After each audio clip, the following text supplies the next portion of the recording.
able to pick off with Wasteland and turn on his dazes. If Rubin doesn't have things like Aether Vial that will let him slip through Tannen's soft permission, those are the things that we're really looking to see from Rubin's side for Grace to have much of a chance in this particular matchup. Well, we're going to start things off on Steve Rubin's side. It is a turn 1 Aether Vial. No Force of Will or anything like that. I'll switch those names over. It is Underground Sea into Preordain. Now, Aether Vial is going to let Steve Rubin use those land drops to do things like Rishadan Port and Wasteland instead of casting spells. Right, and that's kind of the big thing about Aether Vial and why it's so good in this matchup, is it just puts you so far ahead on mana that these decks that are trying to capitalize on mana advantages, the Delver decks, are going to struggle to actually mount anything that way when they're behind on mana and eventually behind on the battlefield as well. And at the ready, just kind of as predicted here, Steve does have a Wasteland, wastes away Tannen's land, and just ticks that Vial up to 2. And it's nice when you're, in a way here, right, your Wasteland would be trading turns, except you get an extra counter on your Vial, so it's like Steve has still made a land drop. Exactly, and there's also a point where he doesn't necessarily know whether or not Grace planned to get Wastelanded there. There's a chance Grace may have kept a land light hand leaning into this Preordain, and if he had just bricked, that may have been lights out. Yeah, I mean, Tannen chose, well, actually, no, he just had the Underground Sea. He didn't actually fetch for it. Correct. Yeah, here is Scalding Tarn from Tannen.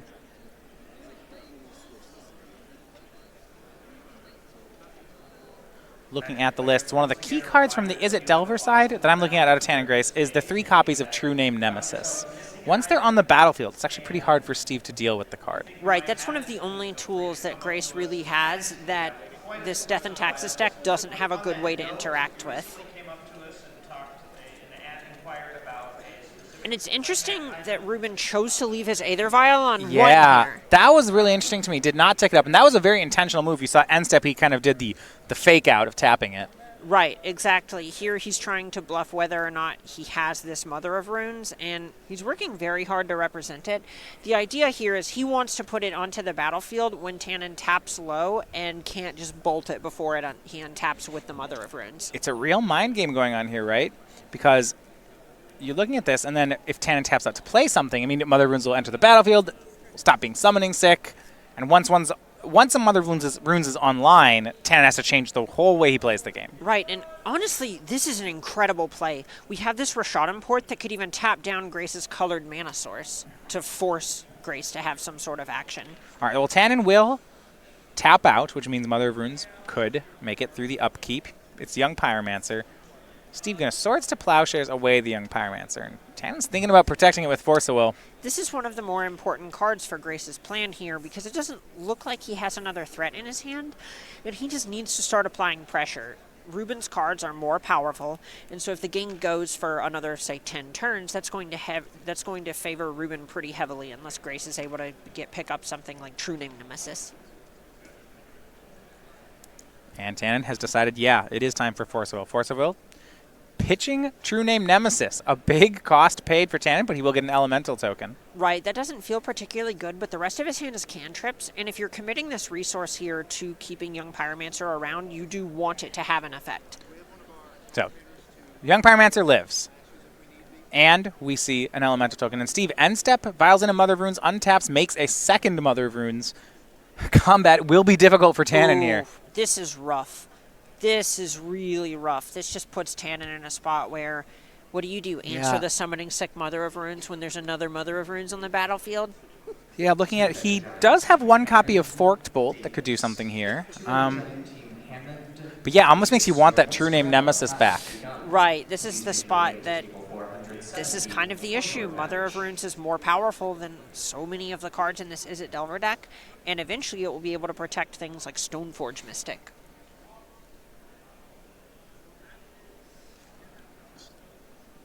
Rubin, with 3 mana up, just passes. He'll use that Rishadan Port to tap Volcanic Island. Right now, that's all of Tannen's mana, and it does not look like he has another land in hand. And this is kind of the nightmare scenario if you're in Grace's position, where you kind of tried to put a lot of your eggs in this Young Pyromancer-shaped basket. Right. And it's not really paying off for you. You just have to play to getting lucky sometimes, and it didn't happen. Yeah, you see Tannen shuffles those cards up in his hand, but then just has to pass. We go back over to Steve.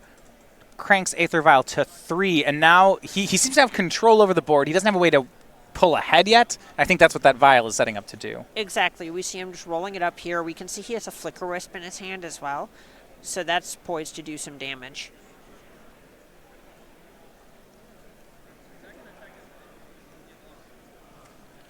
And Vial on 3. What are we looking at? We have Recruiter of the Guard. Okay, that's going to set up, grab another creature. And here we're likely going to be looking at something to the effect of Thalia, Guardian of Thraben, because it makes it so Tannen can't really use this wasteland that he has to blow up Rashaden Port and try to unlock his mana, because then Tannen's in the exact same position of being a mana short from doing anything. Yeah, you see Thalia, plus the port, just keeping that lock going. And Steve will take down Rashaden Port for a turn. But we see Thalia with the protection of 2 copies of Mother Runes. That's not going anywhere. Exactly, and this is what the Death and Taxes deck does. It goes, all right, I'm not going to completely lock you out of the game, but you're not going to play very much, and here's a slight lock piece, here's a pseudo lock piece, and eventually the noose just gets tighter and tighter. Yeah. You sometimes see decks play cards that break this open, stuff like Dread of Night, Marsh Casualties, things like that could answer a board from here, but Tannen doesn't have any of those in the main, so this sort of board just will continue to snowball out of control. Exactly. Maybe post-sideboard there will be something to the effect of Electrickery that could get him out of this, but before sideboarding, this is a really rough position. See whether or not Tannen can push through it. Still has not picked up another land. Delver of Secrets is one of the cards here that can play if it transforms into a 3/2 flyer. Right now, Steve does not have a blocker or removal spell for it. And this almost feels bad where you want to be using all of your mana, so when you're under the Thalia, you do want to make sure you get to cast one of your non-creature spells in order to trigger your Young Pyromancer, but if the elementals aren't attacking anyway, you would rather try to just play to your outs and get something in the air like an Insect Elaboration that can start closing this game out. Tannen did draw a land that turn. It was Polluted Delta, and I think you're right. We might just see a cantrip cast for 2 mana here. Right, and there's a spot where Grace's spells aren't going to necessarily win him the game from this spot, but he also needs to find lands in order to just get to keep playing. It will be Ponder from Tannen. You see how much trouble the Thalia is being a copy of Daze right now in Tannen's hand? That's just not able to be cast here. Doesn't have the extra mana. There's a Aether Vial in play. A lot of his cards are really not carrying their weight at this point. No, Tannen's really hoping for a Brainstorm to just, 1, get him a fetch land, which is another mana source, and then 2, turn this Daze into any other piece of cardboard in his deck.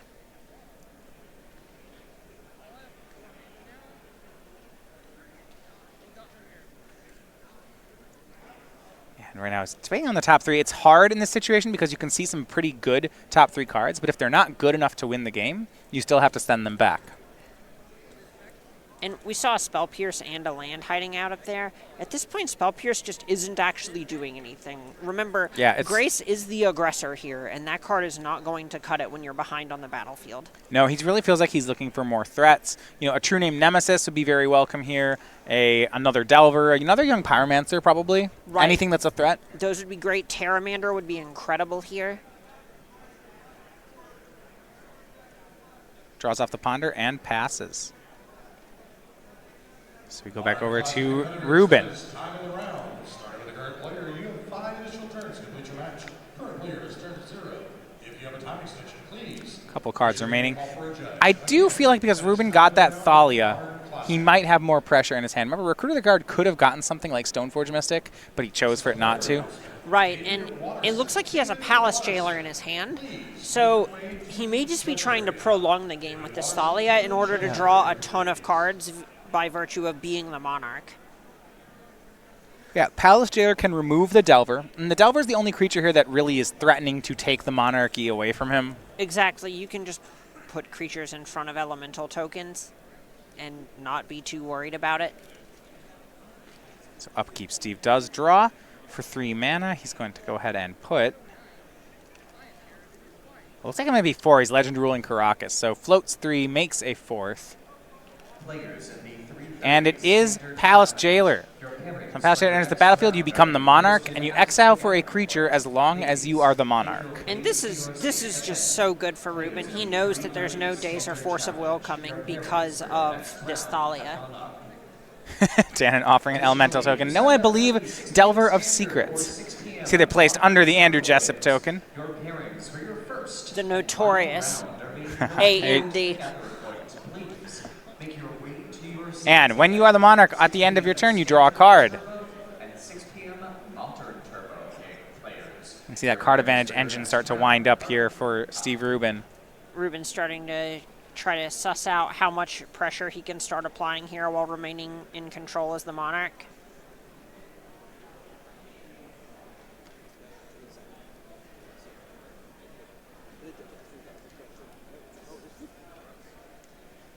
And just swing with the Recruiter. We'll see an Elemental token block. Right, and here Rubin's planning on just Flicker Wisping the Recruiter anyway, so it's kind of a free attack. Okay, yeah, Vile. Either Vile taps, puts Flicker Wisp onto the battlefield. Recruiter's going to come back. This time, it feels like I might be getting a Stoneforge Mystic. Right, and he's likely going to stack the triggers just in case he finds another Stoneforge Mystic off of his Monarch draw, but he didn't. Oh, this is free. How about you just keep finding Flicker Wisps?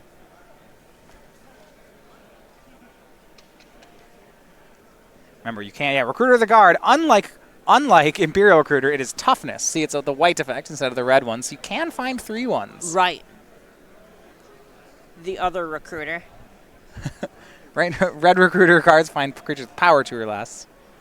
White ones find it with toughness 2 or less. Just end up being the same creatures most of the time. But Flicker Wisp, you know.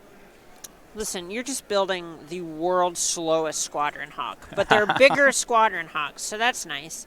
Some good news for Tannen. His teammate Ross Merriam over on the standard table does take game 1 with Teamer Reclamation. That's a pretty big swing, but something that happens if the mono-red aggro deck just has the creature draw and Ross is able to mop it up with something like Fiery Cannonade. Yeah, once he gets to that Teamer, if he can find the window to cast Wilderness Reclamation, you have to think Ross is a big favorite in the matchup. Exactly. Just that much mana of a deck that's all Shivan Fires and Chemister's Insights, that should be able to do the trick against a creature deck. Forked Bolt from Tannen.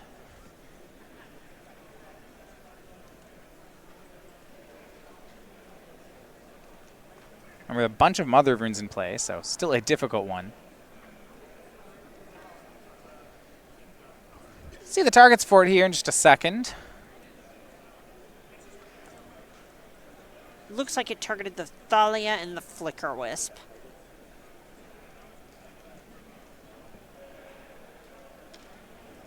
And remember, the Monarch only changes hands when a creature deals combat damage, so you can't shoot this upstairs to take it back. He has to clear the way through for an attacker.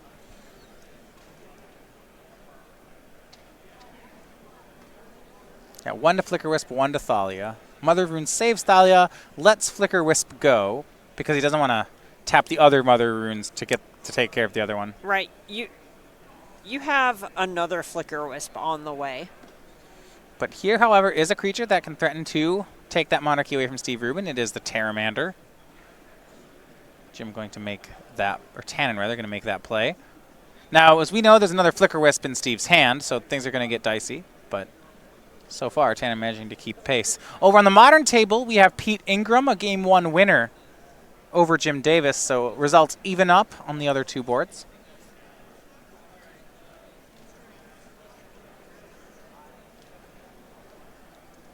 But right now, Steve, despite a turn where I think Tannen made some good inroads, because he still has these 2 Mother Runes and the Monarch, and is the Monarch, it feels like everything's okay. Exactly. Rubin's just, drawing 3 cards a turn? He's going to get another creature if he flickers his Recruiter again. He gets a card off the Monarch, or for being the Monarch. Yeah.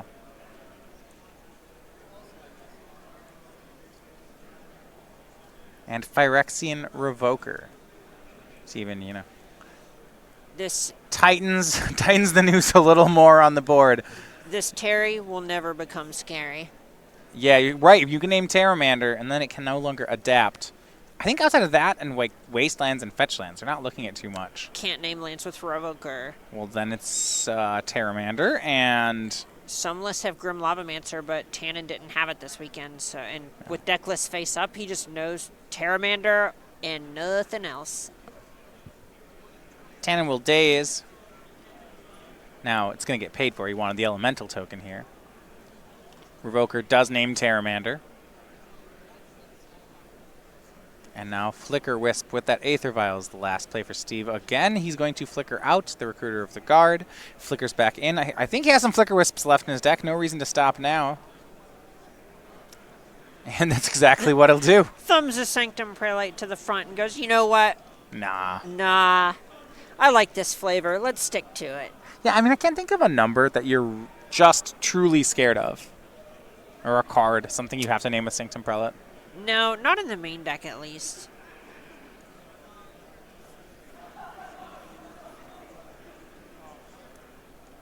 That's the plan. We go back over to Tannen, and he's just going to go ahead and pick him up. He sees that there's no way through this. Steve's going to keep drawing cards. And 1-0, Steve Rubin takes the third game one here. No, that was a spot where Tannen was down, 5, 6 cards and was going to be down at least 2 more cards a turn. Yeah. And Rubin was still at 20. You can't even try to sneak a win out there. He just didn't have a way to get the Monarch back. Exactly. So, looking at some sideboards. We'll start with Steve Rubin's side. This is already the kind of matchup he's looking for. He has a few things that can make it better, though a lot of his sideboards is looking out for combo decks. He's got 2 copies of Council's Judgment, 2 Chalice of the Void, a Karn Sign of Urza, a Damping Sphere, a second Palace Jailer. Based on how good that game went, I assume he's going to bring another one in. A Containment Priest, a Rest in Peace, a Surgical Extraction, and a copy of Dismember. So the things that we're going to be looking at here, Council's Judgment is something he could look to bring in if he specifically wants answers to True Name Nemesis. It's just one of the ways he actually has to not randomly lose to that card. It helps him check some boxes there, so to speak. Palace Jailer, we saw how much work it did that game. It's very strong. And then he may be interested in Chalice of the Void because these Izzet Delver decks do just kind of lean into the fact that they spin their wheels a bunch with their 1-drop cantrips. Yeah, Chalice of the Void isn't too bad. Do you feel like Chalice of the Void might be a play or draw thing because he can't accelerate it out? Right. It's kind of a spot where Rubin's planning on the game taking several turns anyway, so even if you cast, say, a turn 2, turn 3 Chalice on one, that's probably going to be acceptable. Now, on Tannen's side, an Abrade and Engineered Explosives, Umezawa's Jite, 2 Blood Moons, 2 Bitter Blossoms, 2 Surgical Extractions, 2 Flusterstorms, 3 Red Elemental Blasts, or Pyroblasts rather, and then a Snapcaster Mage. Here we're looking at Abrade as a very big one. It answers both Batterskull and Stoneforge Mystic. Engineered Explosives would have been great there. It's one of the best cards at answering Mother of Runes because she can't protect herself from it. Umezawa's Jite, very good against the creature decks. Yeah, if you get Jite counters, that should be lights out for their board of X1s. Exactly. Snapcaster Mage is very good at just helping you flashback things like Forked Bolt, Yeah. Abrade even, and finally Bitter Blossom. That was one I was going to be interested in. So 1-1s, as we saw there, Tannen did get 4 free 1-1s off the Young Pyromancer, and it felt like they didn't matter. But these ones have flying, and is that a good enough difference? Oh, that's such a good enough difference because they get through Flicker Wisp, and that is a very big deal. And on top of that, having several 1-1s, if you're getting at least 1 a turn from, say, a turn 2 Bitter Blossom, that's a way to steal the Monarchy back. Right. Is that how you phrase that? Steal the Monarchy back? Is that? I think you have to usurp the Monarchy. Ooh, I like that. Yeah. That's all right. We're branding. We're doing it. He's gonna hope to usurp it from the Palace Jailer. What a sentence! Is this still a Magic tournament? I like this. There's some court intrigue going on here. You can dethrone it. But that actually is a keyword in Magic, so you can't use it, right? You can't dethrone it. That's not the same. That is also from Conspiracy. How flavorful. I'm a fan. Branding. So if you hadn't had a chance to look at the Star City Spring Sale that's been going on, check it out. We have a lot of great cards for sale over on our Star City Games website, starcitygames.com/sale. You can pick some up. You want to know what a heathen I am? Okay, that's my favorite. That's my favorite brainstorm artwork. I thought we were going a totally different direction with that one. Oh no. We have the spring sale up. That's Japanese dual deck Izzet versus Golgari Brainstorm. Love it. It's not bad. I like the Spellcaster's Spellbook. Right? Oh, the Spellbook ones. That one has my favorite flavor text. That one's so good. I have an idea. No, wait. I have 3. Ooh. I hadn't actually read the flavor text on it. I like the art. Now that the flavor text is that just makes it better. I tend to pretend I'm tanking so much longer than I am sometimes. You're just reading the flavor and text? I'm usually reading flavor text to make it look like I'm really like, you got to sell it, you know? Yeah, yeah. I'm very good at the flavor text game. Was it My First Tome? It's a good one against. Not a good card against you? No, it is not. No, it is not. Standard classic players, that is time in the round. I will not just start quoting flavor text. I will not just start quoting flavor text. Tannen going to be on the play here for game number 2. On the draw for game 1. Got behind an Aether Vial. Never really able to come out from after that. Looks like it will be a mulligan for Tannen, however. Whenever you mulligan, do you look at the top cards? Oh, yeah. Oh, yeah. Multiple or one? As many as I need to feel better in my decision. Whatever confirms that I made the correct choice. I always look at the top card. You got to look, but you can't let it affect how disciplined you are or are not. I like to take about like anywhere between 2 and 12 cards and then lament some level of my bad luck. Either I should have kept this, it would have been great, or, you know, something like that. Oh, come on. If I had just had 19 cards in my opening hand, I would have done it. Or I can't believe there wasn't a land in the top 5. And I won't even make one up. I'll make sure it's true. I'll just draw them until, you know, something happens. Oh, God. I can't believe it. There were 11 lands coming up, and it's like, Matthias, you're holding your deck. So on another note, while I love Magic Arena, one of my least favorite things about it is they removed the draw next card button from Magic. I hate it. After you lose, because I loved the losing a game and then being like, how long until I beat them? And I just hit that next card button over and over until I was like, yeah, that's where that combo piece was. I had him in 4 turns. I always just want to know if it was the top card. That's my thing. Is I want to know if I was close. I've been known to click that button until the entirety of my library is in my hand. I just hit it until all the cards are there and be like, yeah, if I had these, I would have won. I take it you're an ad nauseum fan. Well, sometimes I do it in limited and I'll draw them all and I'll be like, huh, I really was drawing dead that game. Would that no? I just didn't have an answer to that creature anymore, it looks like. No matter how many of these I draw, the board still looks terrible. Huh. Stan having kept on 6 here. Rubin on 7 for our game number 2. Correction, actually, Rubin on 6 as well. Keeping it fair. Appreciated.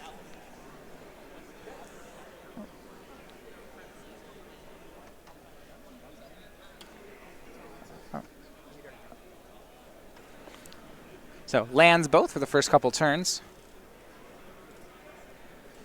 This is a spot where Tannen really needs to find some sort of pressure. That is, well, he doesn't have it yet. He's pondering to look for something. Now, what do you make of this? Tannen actually has a Force of Will in his hand, and it looks like the top 3 cards of his deck has a second Force. So it looks like he's kept all of those in. This is not the matchup where I'd necessarily assume he'd do that. No, there are just some cards that you need to make sure you are able to counter every single time, and Daze isn't good enough if he knows that Rubin's a more conservative player that's willing to just wait a turn to cast his spells. You're more likely to leave in forces to counter something like Aether Vial, for example. Yeah, I was going to ask, so the cards we're looking at that are worth forcing.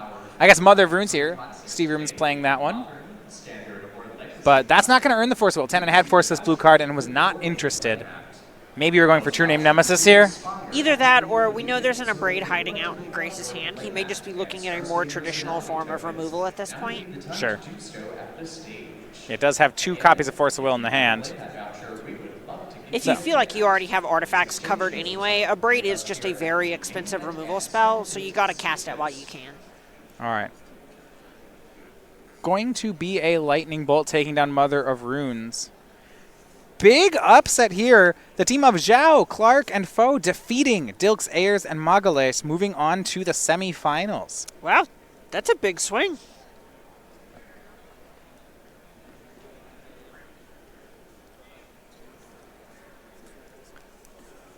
And so Lightning Bolt takes care of Mother of Runes' turn, but there was no third land for Tannen. Steve Rubin tries for a Sanctum Prelate. Tannen will use those pair of Force of Will to counter.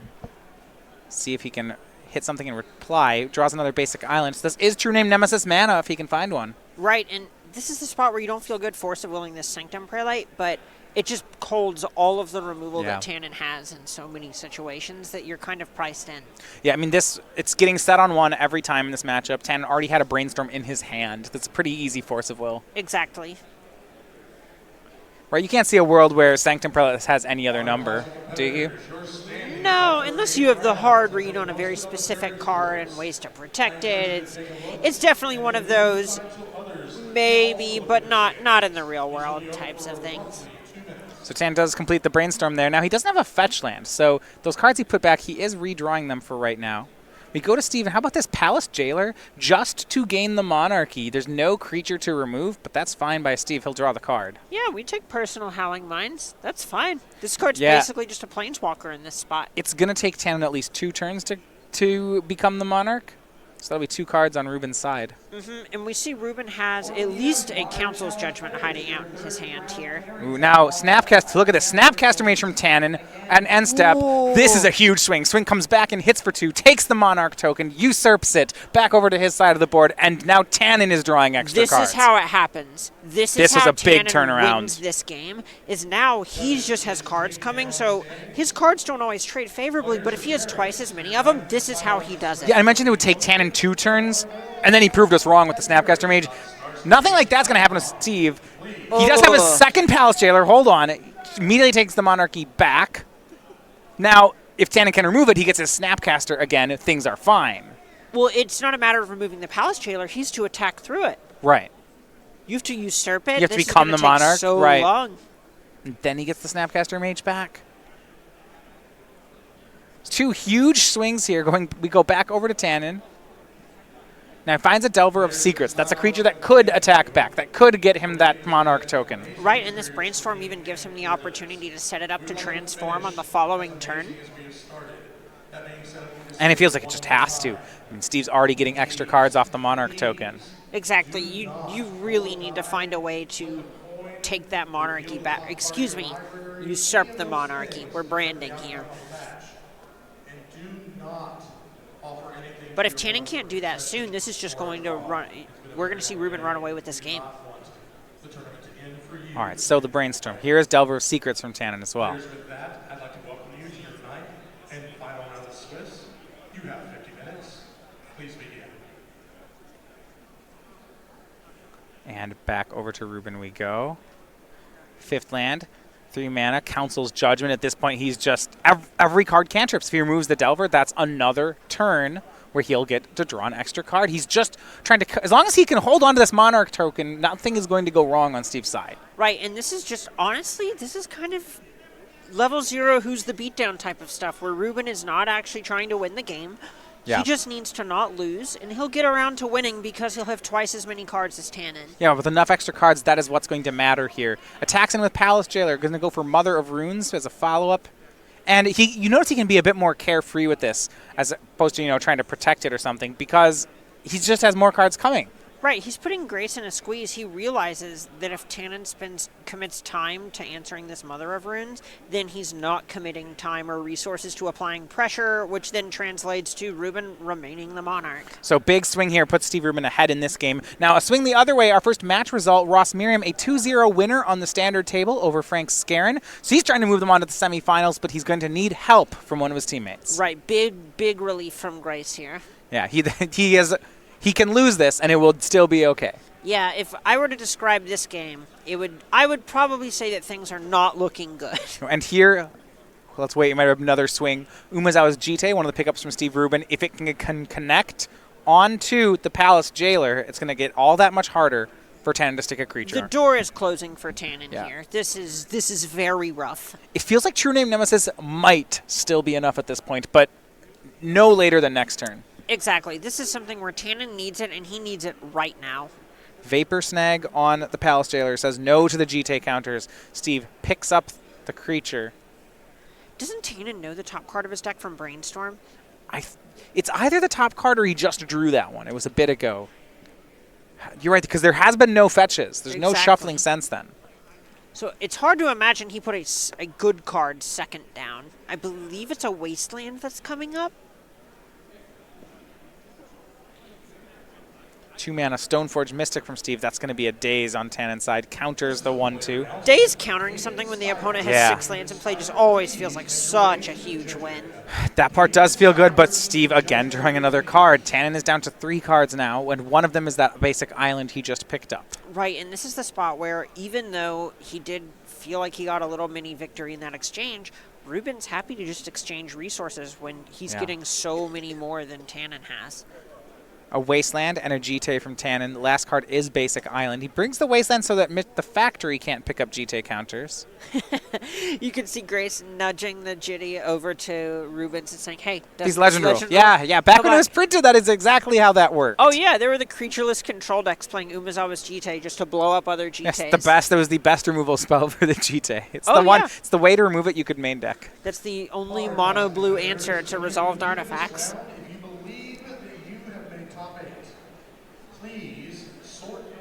So many cards in Steve's hand. Those Palace Jailers. Especially, it's really the second one. The first one Tan had a great reply to, but that second sideboarded Palace Jailer from Rubin was this is more than he could deal with. And, you know, it's even still in Rubin's hand. Yeah. It's it's back there from that Vapor Snag. Without something like True Name Nemesis being peeled off the top from Grace, it's hard to imagine that he's able to get back into this game. Well, because with another one in his hand, it is not enough for Tannen to connect once in combat and become the Monarch. He will lose again. He needs something that can connect every turn. And the only card that does that is True Name Nemesis. Right, exactly. And even just casting a creature gets devoured by that Palace Jailer. Now, all things said, Tannen, if he can draw one, has a GT. If he connects it to True Name Nemesis, it's not too bad. And Steve knows this, which is why he's starting to prioritize this Rishadan port. In first place, Justin Sticker. Island, Delver, Seekers from Tannen, hoping nothing comes in off that Aether Vial. But that hope is not going to materialize. Here's Stoneforge Mystic. It's going to pick up the equipment. Right, and this is what's been happening with Rubin drawing 2 cards a turn and Tannen being stuck on 1. He's empty-handed. No cards in Tannen's hand. He's about to lose his Delver to Umezawa's GT. He's going to keep getting Rishadan imported. This feels like a win for Steve. Right. This is definitely a spot where you're in the elimination rounds and they're untimed and you have teammates relying on you, so you'll play to the bitter end, but they're going through the motions here. Yeah, I mean, if he draws a 4th, he needs a 4th land so that he doesn't get ported. It can't be a duel because of that Wasteland. It could be a fetch land for 1 turn. And then he needs to draw True Name Nemesis. And it's not clear if that's even enough. Stoneforge Mystic getting Batter Skull. I'm not sure True Name Nemesis does it even from there. No, at that point you could have multiple creatures that are able to attack. It's so hard to see the way that Grace gets back into this. This is, again, they're going through the motions, but this feels like checkmate. Now, we do have another match result. The 4-5 match was won by the team of Austin Collins, Zan Sayed, and Brad Carpenter. They move on to the semifinals where they will play the winning team from this match.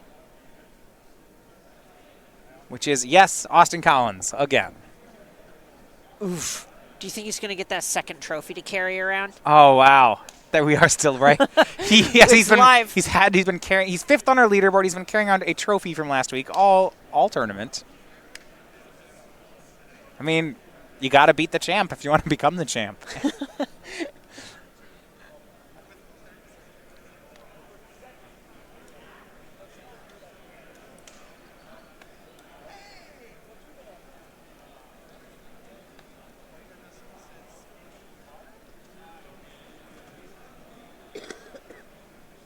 And back over to Rubin.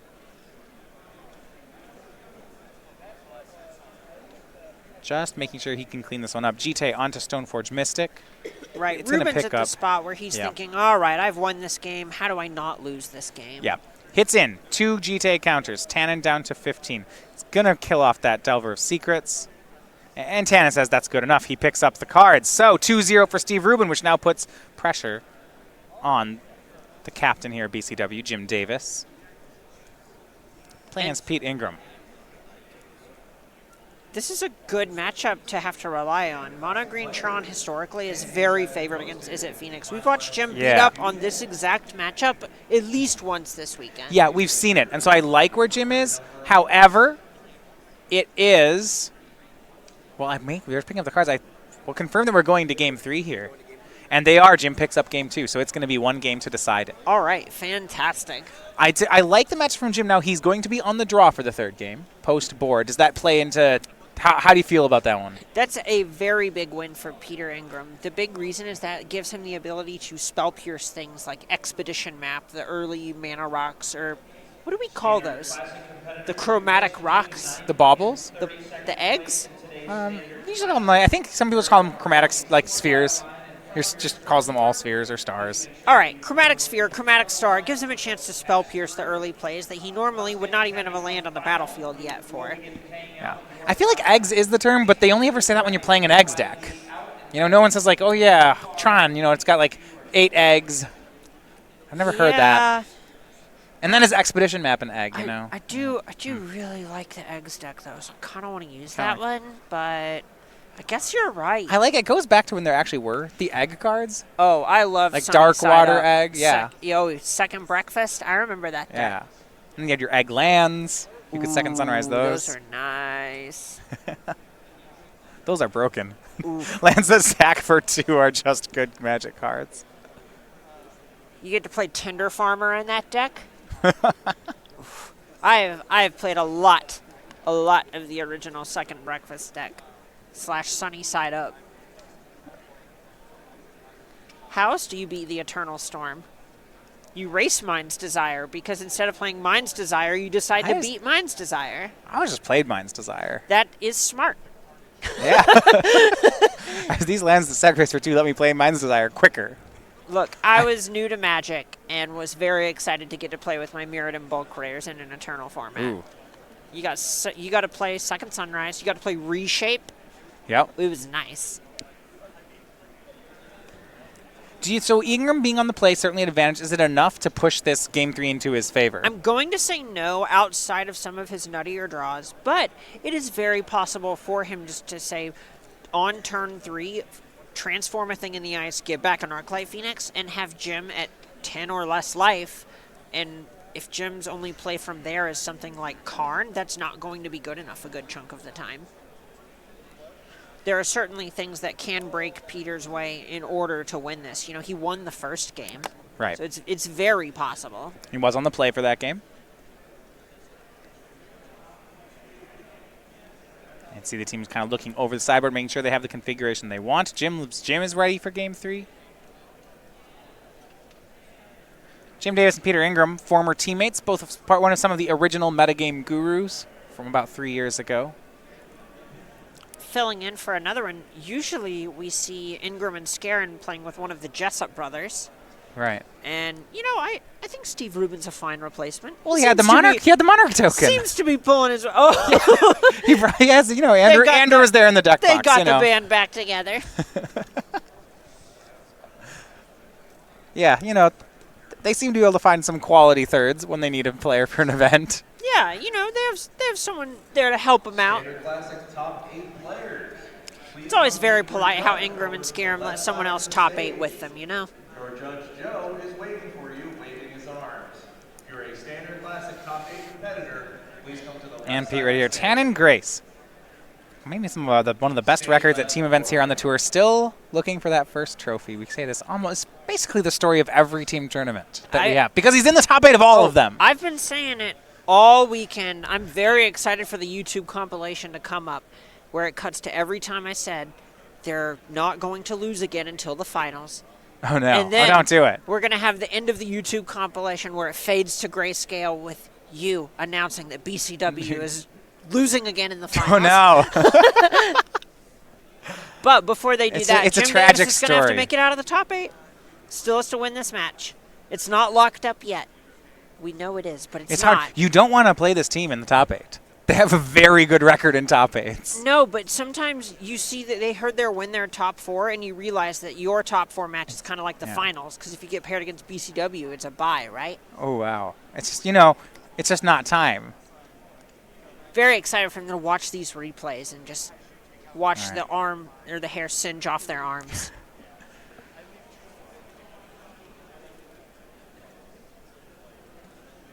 So readying up here for Game 3. Is it Phoenix?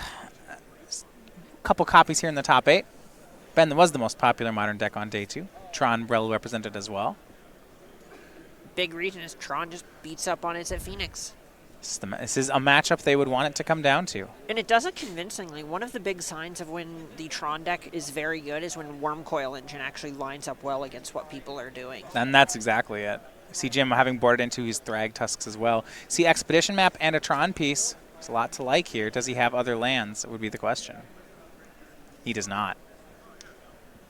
A hard one. You'd like to be able to keep something like that. And this is fine. This is genuinely very fine. The Tron deck mulligans very aggressively and doesn't need a ton of cards to just crush the competition. We saw Jim Davis convincingly smush an Is It Phoenix deck on, what, 4 or 5 cards in opening hand? So the upcoming London Mulligan rule, how much is Tron going to be a fan of that? A lot.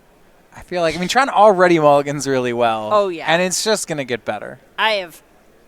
It always feels so nice. I don't know how much, all right, tell me, have you been a Tron pilot before? I have played one event with Tron. Ooh, me too. I had the pleasure of mulliganing to 3 and scrying top. And my opponent was very upset. I love it.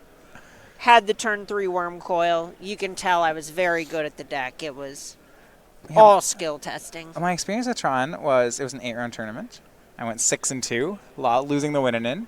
And I was like, yeah, this is a great deck. I didn't really have that much fun today, but I'm into this deck. The deck's very powerful. It's very powerful. And, the thing we're talking about now, we make jokes about, how maybe it is or isn't skill testing. Maybe it just isn't a lot of fun sometimes because you feel like you're on the tracks. It just depends what you think fun is, right? It's very powerful. Exactly. It is fun for some, but a lot of people don't like having to mulligan this much so frequently. It just doesn't feel good to them. But the deck's very strong. Yeah, its results are great. Said yesterday, I believe it still is your best big mana deck in the format. And I know you're a big fan of the big mana decks. Do you think Yeah. this is better than Amulet right now? Yeah. I would still play Amulet. I enjoy Amulet more. But no, I think just on the whole, if your goal is to do well at the tournament, I think I would play Mono Green Tron. Specifically because of the Phoenix matchup or any other reasons? The matchups are pretty similar for the two decks. One of the reasons you sometimes go toward Amulet is Tron has a bit of a weak spot with Burn. Amulet does not. But you're exposing yourself to different weak spots in other areas. You're just trading matchups for matchups. I think just on the whole, Tron can play its way out of some bad matchups a little more easily. You can turn 3 Karn just about anybody, and it's going to be a good matchup. There are spots, you can't really Amulet your way out of a Blood Moon. You can't, decks that are just trying to combo you immediately. It's hard to Amulet your way out of Infect or Storm. Sure. Storm would be a good example. That's one that Amulet can struggle with. Tron's turn 3 Karn draws are usually pretty okay there. Sure, that makes a lot of sense. I think Amulet's still a great deck, but I would lean toward Tron. I think one of the reasons when you see Amulet on the tour is that the only people you see piloting it here are people who have been playing nothing but Amulet for about 2 years and are playing, 5 to 10 leagues a week with Amulet. And I think in Modern, if you show that kind of commitment toward any strategy, you will start seeing results in it. There's a lot of strategies close enough to the top that with that level of expertise will let you perform. Exactly. There's a spot where you gain so many percentage points just off of your expertise. You're talking about the reasons that you would like Tron or things that maybe give you percentage points here, percentage points there. But your percentage points are going to kind of make themselves back up if you're just an expert with Amulet. I think one of the things that Amulet gains is that in order to play against it requires a lot of education on your opponent's side. So at some level, you're going to get a lot of value by people making incorrect plays against you. But especially once you start tracking at the highest levels and pro levels, you can't really count on that as much. Right. And once that happens, and especially Amulet's getting popular now, so it's happening more, I do think that percentage has gone down. You don't just have people misplaying into you as much. Right, totally understand that. Played a lot of Infect in my life, and that deck's way better if they try to bolt during combat. Yeah, when it first came out, people didn't realize how Infect works, they would make that kind of misplay. Exactly. And you don't see that much anymore. Right. So Jim, keeping on 5, let's start with Peter Ingram, turn 1, Faithless Looting.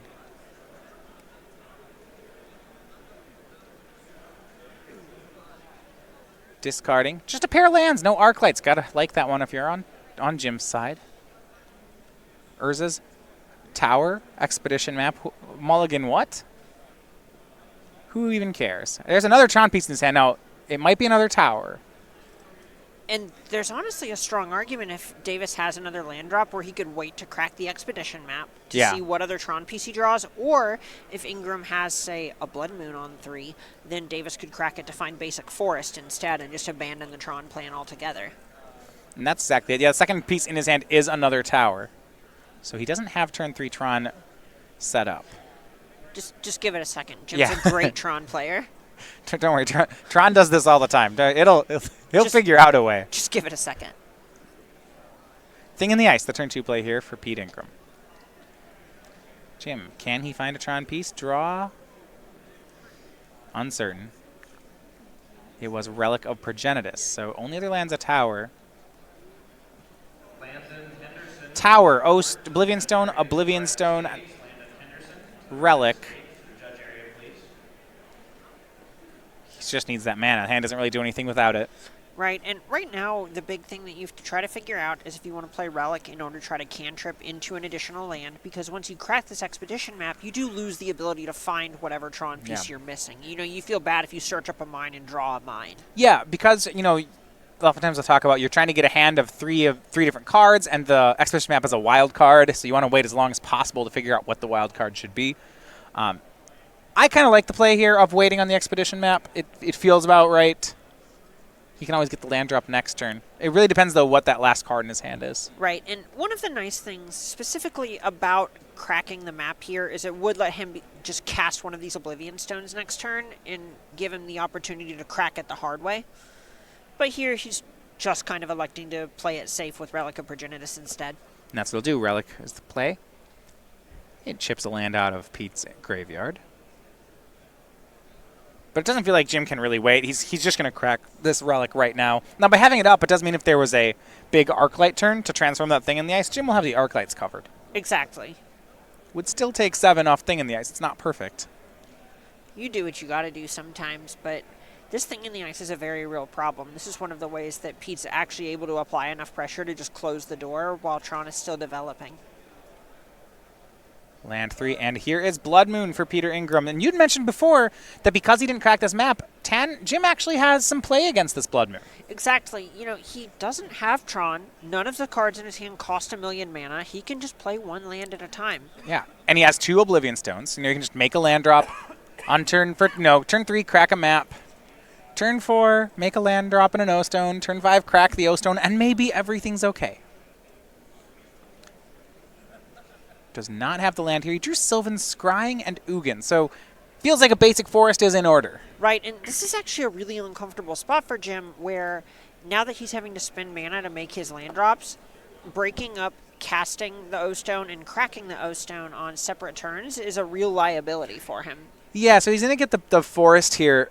I mean, if he top decks a land next turn, then he'll really have a decision to make, if he should just make the O-Stone or cast the Scryings, which I think he'll make the O-Stone and hope things go well. If he doesn't draw the land, then waiting's probably, he probably just Sylvan Scryings. Right, you want to make land drops whenever you have the opportunity to, as that's your most finite resource at this point. Yeah, you can only play one land a turn. That is the one thing that, that's the throttle on Tron. Exactly, so if you cast your Oblivion Stone, hold your Sylvan Scrying, and then draw a land the next turn, you might just die with the Oblivion Stone in play. The Oblivion Stone is 2 turns away no matter which card you do, so you might as well play Sylvan Scrying. Exactly. In the meantime, there's not, Blood Moon, while it's disruptive, and we see this is kind of, I said, the Amulet versus Tron situation. This would be much more devastating toward Amulet right now. Against Tron, because there's no pressure, we just see Jim being like, yeah, it's annoying, but I mean, he didn't really have Tron anyway. He's got these O-Stones he was going to cast anyway. Exactly, and let's take a look really quick at Ingram's lands. He only has 1 blue source and a deck full of cantrips. This Thing in the Ice might take a while to transform. And we will see. Faithless Looting is the play. Discards 2 Arclight Phoenix. Well, maybe not. Maybe maybe he was just trying to get rid of that Relic of Progenitus. Second spell is Serum Visions. And yeah, there's a Lightning Bolt in Pete's hand, so there's going to be some damage here. And he might have 20 points of damage before Jim can crack the Oblivion Stone. Oh my gosh. Yeah, both cards to the bottom. Bolt upstairs. Jim to 17. Here come the birds. Okay, so let's be fair for a second. If Ingram casts another spell and transforms Thing in the Ice, it returns these Arclight Phoenixes to his hand. You're right. Jim's down to 11. So right, Jim actually still, he does kind of have a line. He needs to top deck lands though, right? He has to go O-Stone next turn, crack at the following turn, and the only way he can do that is by going land on his draws. Right, and the awkward thing here is even if he does that, then these Arclight Phoenixes go to the graveyard. Ingram doesn't have to cast spells anymore, and it just unlocks all of his dual lands if this Blood Moon goes away. And it didn't happen. He drew Thragtusk. Now, it does mean if he draws that 5th land next turn, he gets to cast a Thragtusk. Will that be enough? Well, unclear. That does buy him another turn. Yeah, and also, even if you transform Thing on the Ice, there's still a blocker there. Thragtusk leaves a Beast token behind. Ooh, that's nice. So, it's possible. Jim's going to need something to go his way. He certainly needs to be cut. That top card needs to be a land, or he's out. Drew Urza's Mine, which, if we get later down the road, that'll be a great draw. Or rather, scrying. And another Arclight from Pete. Jim is down to 2. And that might do it. Thragtusk isn't enough anymore. Yeah, no, this is bad. This is very bad for Davis. Thragtusk only brings him up to 7. He did draw the land, but down to 2, up to 7. 9 more in the air does not add up. Jim not going to get out in time. Up to 7, and this should just about do it. Passes. Looks for the attack, and it's 9 in the air. Steve Rubin, Pete Ingram, and Frank Skarren, they are your winners. They are going on to the semifinals. Wow. BCW lost in a top 8 before the finals. It is out. That is an achievement, to be sure. Yeah, you saw